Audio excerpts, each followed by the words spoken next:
ಇಂದು February 1ನೇ ತಾರೀಕು ಭಾನುವಾರ ಮಾಘ ಪೌರ್ಣಮಿ ಇದೆ. ಹಾಗೆಯೇ ಈ ದಿನ ರವಿ ಪುಷ್ಯಾಮೃತ ಯೋಗ ಕೂಡ ಇದೆ. ಅತ್ಯಂತ ಅದ್ಭುತವಾದಂತಹ ದಿನ ಅಂತಲೇ ಹೇಳಲಾಗುತ್ತೆ. ಈ ದಿನ ರಾತ್ರಿ ಮಲಗುವ ಮುನ್ನ ಕಲ್ಲುಪ್ಪಿನಿಂದ ಈ ಚಿಕ್ಕ ಪರಿಹಾರವನ್ನು ಮಾಡ್ಕೊಳ್ಳಿ. ಈ ಕಲ್ಲುಪ್ಪಿನ ಪರಿಹಾರ ಅತ್ಯಂತ ಅದ್ಭುತವಾಗಿ ನಿಮಗೆ ಫಲವನ್ನು ತಂದು ಕೊಡುವಂಥದ್ದು. ಜೀವನದಲ್ಲಿ ಸಾಕಷ್ಟು ಸಂಕಷ್ಟಗಳನ್ನು ಅನುಭವಿಸ್ತಾ ಇದ್ದೀರಾ, ಆರ್ಥಿಕ ಸಮಸ್ಯೆಯಿಂದ ನೊಂದು ಬೆಂದಿದ್ದೀರಾ ಅಂದರೆ ಈ ಒಂದು ಪರಿಹಾರ ನಿಮ್ಮ ಧನಾಭಿವೃದ್ಧಿಯನ್ನು ಮಾಡುತ್ತೆ, ಆರ್ಥಿಕ ಸಂಕಷ್ಟಗಳನ್ನು ಸಾಲಬಾಧೆಗಳನ್ನು ದೂರ ಮಾಡುತ್ತೆ, ಅದೃಷ್ಟವನ್ನು ತಂದು ಕೊಡುತ್ತೆ. ಲಕ್ಷ್ಮಿಯ ಅನುಗ್ರಹದೊಂದಿಗೆ ಮುಟ್ಟಿದ್ದೆಲ್ಲವೂ ಕೂಡ ಬಂಗಾರವಾಗುತ್ತೆ. ಈ ದಿನ ಅಂತಹ ಒಂದು ಯೋಗಕಾರಕವಾದಂತಹ ದಿನ. ಇಂತಹ ಒಂದು ದಿನ 100 ವರ್ಷಗಳಿಗೊಮ್ಮೆ ಬರುವಂಥದ್ದು ಅಂತ ನಮಗೆ ಶಾಸ್ತ್ರಗಳಲ್ಲಿ ತಿಳಿಸ್ಕೊಡ್ತಾರೆ. ಅದರಲ್ಲೂ ಈ ದಿನ ಅಪ್ಪಿತಪ್ಪಿಯೂ ಕೂಡ ಮಾಂಸಾಹಾರವನ್ನು ಸೇವಿಸಬೇಡಿ. ಈ ದಿನ ತಪ್ಪದೇ ಲಕ್ಷ್ಮಿಯನ್ನು ಆರಾಧನೆ ಮಾಡಿ. ಹಾಗೆ ರಾತ್ರಿ ಮಲಗುವ ಮುನ್ನ ಈ ಒಂದು ಚಿಕ್ಕ ಪರಿಹಾರವನ್ನು ಮಾಡ್ಕೊಳ್ಳಿ. ಕಲ್ಲುಪ್ಪು ಪರಮ ಪವಿತ್ರವಾದಂಥದ್ದು. ಕಲ್ಲುಪ್ಪಿನಿಂದ ಮಾಡಿಕೊಳ್ಳುವಂತಹ ಪರಿಹಾರಗಳು ಅತ್ಯಂತ ಅದ್ಭುತವಾಗಿ ಫಲವನ್ನು ತಂದುಕೊಡುತ್ತೆ. ಕಲ್ಲುಪ್ಪನ್ನು ದೃಷ್ಟಿದೋಷಗಳ ನಿವಾರಣೆಗೆ, ಧನಾಭಿವೃದ್ಧಿಗೆ, ಸಂಕಷ್ಟಗಳನ್ನು ದೂರ ಮಾಡ್ಕೊಳ್ಳೋದಕ್ಕೆ, ಹಾಗೆ ಆಹಾರದಲ್ಲೂ ಕೂಡ ನಾವು ಕಲ್ಲುಪ್ಪನ್ನು ಬಳಸ್ತೀವಿ. ಕಲ್ಲುಪ್ಪಿನಿಂದ ತೆಗೆದುಕೊಳ್ಳುವಂತಹ ದೃಷ್ಟಿ ಅತಿ ಶೀಘ್ರವಾಗಿ ನಮ್ಮನ್ನು ಚೈತನ್ಯಪೂರ್ವಕವಾಗಿ ಮಾಡುತ್ತೆ. ಅಂದರೆ ನಾವೆಲ್ಲಾದರೂ ಹೊರಗಡೆ ಹೋದಂಥ ಸಂದರ್ಭದಲ್ಲಿ ದೃಷ್ಟಿದೋಷಗಳು ಕಣ್ಣು ದೃಷ್ಟಿಗಳಾಗಿರುತ್ತೆ, ನಮ್ಮ ಏಳಿಗೆಯನ್ನು ಸಹಿಸುತ್ತೆ. ಒಂದಷ್ಟು ಜನ ಕಣ್ಣು ದೃಷ್ಟಿಯನ್ನು ಮಾಡ್ತಾರೆ, ಮಕ್ಕಳ ಮೇಲೆ ಕಣ್ಣು ದೃಷ್ಟಿ ಮಾಡ್ತಾರೆ, ಮನೆಯಲ್ಲಿರುವಂಥ ನಿಮ್ಮ ಸಂಸಾರದ ಮೇಲೆ ಕಣ್ಣು ದೃಷ್ಟಿ ಮಾಡ್ತಾರೆ, ನಿಮ್ಮ ಒಂದು ಆಸ್ತಿ ಮನೆ ವ್ಯಾಪಾರಗಳ ಮೇಲೆ ಕಣ್ಣು ದೃಷ್ಟಿ ಮಾಡ್ತಾರೆ. ಈ ರೀತಿ ಮಾಡಿದಾಗ ಸ್ವಲ್ಪ ಕಲ್ಲುಪ್ಪನ್ನು ತೆಗೆದುಕೊಂಡು ದೃಷ್ಟಿಯನ್ನು ತೆಗೆದು ಅದನ್ನು ಹೊರಗಡೆ ಹಾಕಿದರೆ ಸಾಕು, ಖಂಡಿತ ದೃಷ್ಟಿ ದೋಷಗಳು ನಿವಾರಣೆ ಆಗುತ್ತೆ ಅಂತಲೇ ಹೇಳಾಗುತ್ತೆ. ಅನಾದಿ ಕಾಲದಿಂದ ಸಾಕಷ್ಟು ರೀತಿಯ ಕಲ್ಲುಪ್ಪಿನ ಪರಿಹಾರವನ್ನು ಮಾಡ್ಕೊಳ್ತಾನೆ ಬಂದಿದ್ದಾರೆ. ಅದರಲ್ಲಿ ಮುಖ್ಯವಾದಂಥ ಪರಿಹಾರ ಇದು ಕೂಡ ಸಹ. ಈ ಪರಿಹಾರವನ್ನು ಮಾಡ್ಕೊಂಡ ನಂತರ ಕೆಲವೇ ನಿಮಿಷಗಳಲ್ಲಿ ನಿಮಗೆ ಪರಿಹಾರಗಳು ಗೊತ್ತಾಗ್ತಾ ಹೋಗುತ್ತೆ, ಅಂದರೆ ಫಲಗಳು ಗೊತ್ತಾಗ್ತಾ ಹೋಗುತ್ತೆ. ಮರುದಿನದಿಂದಲೇ ನಿಮ್ಮ ಜೀವನದಲ್ಲಿ ಹೊಸ ಚೈತನ್ಯ ಉಂಟಾಗುತ್ತೆ. ಮಾನಸಿಕ ಸಮಸ್ಯೆಗಳು, ದೈಹಿಕ ಸಮಸ್ಯೆಗಳು ಕೂಡ ದೂರವಾಗುತ್ತೆ. ಮುಖ್ಯವಾಗಿ ಹಣಕಾಸಿನ ಸಮಸ್ಯೆಗಳು ದೂರವಾಗುತ್ತೆ. ಲಕ್ಷ್ಮಿ ಅನುಗ್ರಹದೊಂದಿಗೆ ಎಲ್ಲವೂ ಕೂಡ ಒಳಿತನ್ನು ಕಂಡುಕೊಳ್ತೀರಾ. ಯಾವುದೇ ಕೆಲಸಗಳಿಗೆ ಕೈ ಇಟ್ಟರೂ ಕೂಡ ಅಲ್ಲಿ ಶುಭವನ್ನು ಕಾಣ್ತೀರಾ. ಈ ದಿನ ರಾತ್ರಿ ಮಲಗುವ ಮುನ್ನ ಇನ್ನೇನೆಲ್ಲ ಕೆಲಸಗಳನ್ನ ಮುಗಿಸ್ಕೊಂಡು ರಾತ್ರಿ ಮಲ್ಕೋತಾ ಇದ್ದೀವಿ ಅನ್ನುವಂಥ ಸಂದರ್ಭದಲ್ಲಿ ಕಲ್ಲುಪ್ಪಿನಿಂದ ಈ ಪರಿಹಾರವನ್ನು ಮಾಡ್ಕೊಳ್ಳಿ. ಈ ದಿನ ಕಲ್ಲುಪ್ಪನ್ನು ಕೊಂಡು ತಂದರೂ ಕೂಡ ಮನೆಗೆ ಲಕ್ಷ್ಮಿ ಬರ್ತಾಳೆ, ಧಾವಿಸಿ ಬರ್ತಾಳೆ ಕಲ್ಲುಪ್ಪಿನ ಸಮೇತವಾಗಿ ಅಂತಲೇ ಹೇಳಲಾಗುತ್ತೆ. ಹಾಗಾಗಿ ಏನು 15ರಿಂದ 20 ರೂಪಾಯಿ ಇರುತ್ತೆ, ಒಂದು ಕಲ್ಲುಪ್ಪಿನ ಪ್ಯಾಕೆಟ್ ತೊಗೊಂಬಂದು ಆ ಕಲ್ಲುಪ್ಪಿನಿಂದ ಪರಿಹಾರವನ್ನು ಮಾಡ್ಕೊಳ್ಳಿ. ಈ ಪರಿಹಾರ ಮಾಡ್ಕೊಳ್ಳೋದಕ್ಕೆ ಮುಖ್ಯವಾಗಿ ಕಲ್ಲುಪ್ಪು, ಹಾಗೆ ಒಂದು ಮಣ್ಣಿನ ಪ್ಲೇಟ್ ಆಗಿರ್ಬೋದು ಅಥವಾ ಒಂದು ಗಾಜಿನ ಪ್ಲೇಟ್ ಆಗಿರ್ಬೋದು, ಯಾವುದಾದ್ರೂ ಒಂದು ಪ್ಲೇಟನ್ನು ತೆಗೆದುಕೊಳ್ಳಿ. ಇವೆರಡರಲ್ಲಿ ಯಾವುದಾದ್ರೂ ತೆಗೆದುಕೊಳ್ಬೋದು. ಮಣ್ಣಿಂದು ಅಥವಾ ಗಾಜಿಂದು, ಸ್ಟೀಲಿಂದೆಲ್ಲ ತೆಗೆದುಕೊಳ್ಳೋದಕ್ಕೆ ಹೋಗಬೇಡಿ, ಕಬ್ಬಿಣದನ್ನು ಕೂಡ ತೆಗೆದುಕೊಳ್ಳೋದಕ್ಕೆ ಹೋಗಬೇಡಿ, ಅಷ್ಟೊಂದು ನಿಮಗೆ ಫಲವನ್ನು ತಂದು ಕೊಡಲ್ಲ.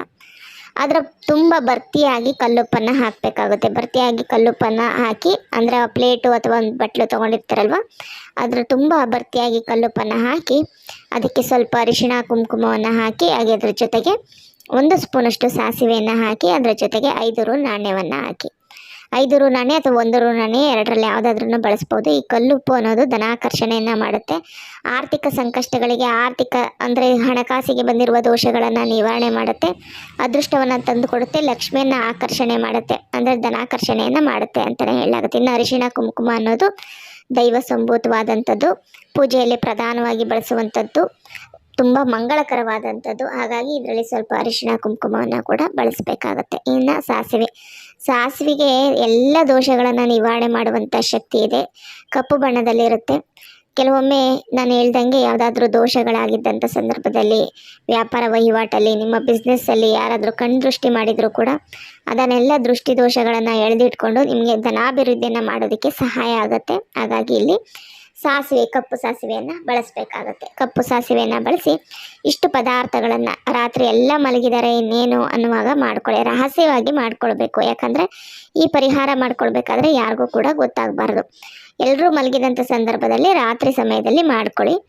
ಇದನ್ನು ಈ ರೀತಿ ಇಷ್ಟು ವಸ್ತುಗಳನ್ನು ಆ ಪ್ಲೇಟಲ್ಲಿ ಹಾಕಿ, ಯಾರಿಗೂ ಕಾಣದೇ ಇರುವಂಥ ಒಂದು ಜಾಗದಲ್ಲಿ, ಮನೆಯಲ್ಲಿ ಬೀರು ಆಗಿರ್ಬೋದು ಅಥವಾ ಬೀರಿನ ಕೆಳಗಾಗಿರ್ಬೋದು, ಸಜ್ಜದ ಮೇಲೆ ಆಗಿರ್ಬೋದು, ಹಾಲಲ್ಲಾಗಿರ್ಬೋದು, ಯಾವುದಾದ್ರೂ ಒಂದು ಮೂಲೆಯಲ್ಲಿ ಕಾಣದೇ ಇರೋ ಥರ, ಎಲ್ಲೂ ಕಾಲು ಕೈ ತಾಗದೇ ಇರೋ ಥರ ನೋಡಿಬಿಟ್ಟು ಅದನ್ನು ಇಡಬೇಕಾಗತ್ತೆ.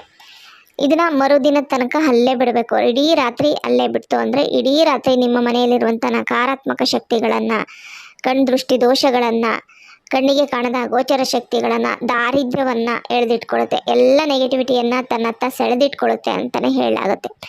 ಈ ರೀತಿ ಎಲ್ಲ ರಾತ್ರಿ ಎಲ್ಲ ಬಿಟ್ಟ ನಂತರ ಮರುದಿನ ಬೆಳಗ್ಗೆ ಅದನ್ನು ತೆಗೆದುಕೊಂಡೋಗಿ ಹತ್ತಿರದಲ್ಲಿ ಯಾವುದಾದ್ರೂ ಒಂದು ದೇವಾಲಯದ ಆವರಣ ಇದ್ದು ಅಲ್ಲಿ ನಿಮಗೆ ಬೇವಿನ ಮರವಾಗಿರ್ಬೋದು ಅಥವಾ ಹರಳಿ ಮರ ಆಗಿರ್ಬೋದು, ಇವೆರಡರಲ್ಲಿ ಯಾವುದಾದ್ರೂ ಸರಿಯೇ, ಬೇವು ಅಥವಾ ಹರಳಿ ಮರ ಅವೆರಡರಲ್ಲಿ ಯಾವ ಮರ ಆದರೂ ಸರಿಯೇ, ಅಲ್ಲಿ ತೆಗೆದುಕೊಂಡೋಗಿ ಇದನ್ನು ಇಡಬೇಕಾಗುತ್ತೆ.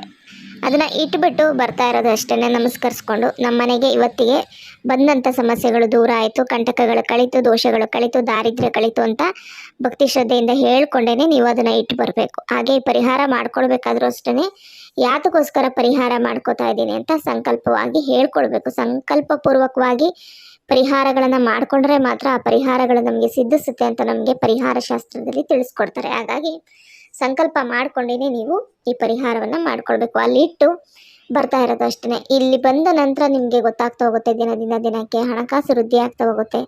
ಮಾಡುವಂಥ ಕೆಲಸದಲ್ಲಿ ಯಶಸ್ಸನ್ನು ಕಂಡುಕೊಳ್ತೀರಾ. ಇದುವರೆಗೂ ಸಾಕಷ್ಟು ಸಂಕಷ್ಟಗಳನ್ನು ಅನುಭವಿಸಿ, ದಾರಿದ್ರ್ಯವನ್ನು ಅನುಭವಿಸಿ, ಕೈಯಲ್ಲಿ ಬಿಡುಗಾಸಿಲ್ಲದೆ ಸಾಲ ಬಾಧೆಗಳಿಂದ ಅನುಭವಿಸಿ ಸಾಕಾಗಿದೆ ಅಂದರೆ ಈ ಪರಿಹಾರ ಮಾಡ್ಕೊಂಡ ನಂತರ ಖಂಡಿತ ಎಲ್ಲವೂ ಒಂದೊಂದಾಗಿ ನಿಮಗೆ ಸಮಸ್ಯೆಗಳು ದೂರವಾಗ್ತಾ ಹೋಗುತ್ತೆ. ಯಾವುದೋ ಒಂದು ಮೂಲದಿಂದ ನಿಮಗೆ ಹಣಕಾಸು ವೃದ್ಧಿ ಆಗ್ತಾ ಹೋಗುತ್ತೆ. ವ್ಯಾಪಾರ ವಹಿವಾಟುಗಳ ಸ್ಥಳಗಳಲ್ಲೂ ಕೂಡ ನಿಮಗೆ ಒಂದು ಪಾಸಿಟಿವ್ನೆಸ್ ಇರುತ್ತೆ. ವ್ಯಾಪಾರ ವೃದ್ಧಿ ಆಗ್ತಾ ಹೋಗುತ್ತೆ. ವೃತ್ತಿ ಜೀವನದಲ್ಲೂ ಕೂಡ ಪ್ರಗತಿಯನ್ನು ಸಾಧಿಸ್ತೀರಾ. ಒಟ್ಟಾರೆಯಾಗಿ ಮನೆಯಲ್ಲಿ ದೈವ ಸಂಚಾರವಾಗುತ್ತೆ. ಲಕ್ಷ್ಮೀ ದೇವಿ ನಿಮ್ಮ ಮನೆಗೆ ಬರ್ತಾಳೆ, ನಿಮ್ಮ ಮನೆಯಲ್ಲಿ ನೆಲೆಯೂರ್ತಾಳೆ, ಅಖಂಡ ರಾಜಯೋಗವನ್ನು ಕಲ್ಪಿಸ್ಕೊಡ್ತಾಳೆ, ಅಷ್ಟೈಶ್ವರ್ಯವನ್ನು ಪ್ರಾಪ್ತಿ ಮಾಡ್ತಾಳೆ. ಇದನ್ನು ಈ ಪ್ರಕಾರದಲ್ಲಿ ಮಾಡ್ಕೊಳ್ಳಿ. ಈ ದಿನಕ್ಕೆ ಅಂತ ವಿಶೇಷತೆ ಇದೆ. ಈ ದಿನದಲ್ಲಿ ನೀವು ಮಾಡಿಕೊಳ್ಳುವ ಯಾವುದೇ ಒಂದು ಪರಿಹಾರವಾಗಿರ್ಬೋದು ಶೀಘ್ರವಾಗಿ ನಿಮಗೆ ಫಲವನ್ನು ತಂದು ಕೊಡುತ್ತೆ. ಯಾಕಂದರೆ ಮಾಘ ಪೌರ್ಣಮಿ ಅಂದರೆ ಮಹಾಲಕ್ಷ್ಮಿಗೆ ಪ್ರೀತಿಕರವಾದಂಥದ್ದು. ಈ ದಿನ ಎಷ್ಟು ಭಕ್ತಿ ಶ್ರದ್ಧೆಯಿಂದ ಅಮ್ಮನವರನ್ನು ಆರಾಧನೆ ಮಾಡ್ತೀರೋ ಅಷ್ಟು ಅಮ್ಮನವರು ನಿಮ್ಮ ಮನೆಗೆ ಬಂದು ನೆಲೆಯೂರಿ ನಿಮ್ಮ ಇಷ್ಟಾರ್ಥಗಳನ್ನು ಸಿದ್ಧಿಸ್ತಾರೆ, ನಿಮ್ಮ ಕಷ್ಟಗಳನ್ನು ದೂರ ಮಾಡ್ತಾರೆ ಅಂತಲೇ ನಮಗೆ ಪರಿಹಾರ ಶಾಸ್ತ್ರದಲ್ಲಿ ತಿಳಿಸ್ಕೊಡ್ತಾರೆ ಸ್ನೇಹಿತರೆ. ಪೌರ್ಣಮಿ ಅಂದ್ರೇ ಅಂಥ ವಿಶೇಷ ಶಕ್ತಿ ಇರುವಂಥದ್ದು. ಇಂತಹ ದಿನಕ್ಕಾಗಿಯೇ ತಂತ್ರಗಾರಿಕೆ ಮಾಡುವಂಥವ್ರು, ಮಂತ್ರಗಾರಿಕೆ ಮಾಡುವಂಥವ್ರು, ಹಾಗೆ ಬೀಜಾಕ್ಷರಗಳನ್ನು ಸಿದ್ಧಿಸ್ಕೊಳ್ಳುವಂಥವ್ರು, ಹಾಗೆ ಪಂಡಿತರು ಕಾಯ್ತಾ ಇರ್ತಾರೆ. ಯಾಕಂದರೆ ಇಂಥ ಅದ್ಭುತ ದಿನಗಳಲ್ಲಿ ಮಾಡಿಕೊಳ್ಳುವಂಥ ಕಾರ್ಯಗಳು ಅತಿ ಶೀಘ್ರವಾಗಿ ನಮಗೆ ಫಲವನ್ನು ತಂದುಕೊಡುತ್ತೆ. ಇನ್ನು ಉಪ್ಪು ಅನ್ನೋದು ಲಕ್ಷ್ಮೀ ಸ್ವರೂಪವಾದಂಥದ್ದು, ಸರ್ವಶ್ರೇಷ್ಠವಾದಂಥದ್ದು, ಲಕ್ಷ್ಮಿಗೆ ಸಹೋದರಿಯ ಸಮಾನ. ಕ್ಷೀರಸಾಗರ ಮಂಥನದ ಸಂದರ್ಭದಲ್ಲಿ ಉಪ್ಪು ಮತ್ತು ಲಕ್ಷ್ಮಿ ಎಲ್ಲ ಒಟ್ಟಿಗೆ ಜನನವಾಗಿರೋದ್ರಿಂದ ಉಪ್ಪಿನ ಮೇಲೆ ಲಕ್ಷ್ಮಿಗೆ ಬಹಳ ಒಂದು ಪ್ರೀತಿ ಇದೆ.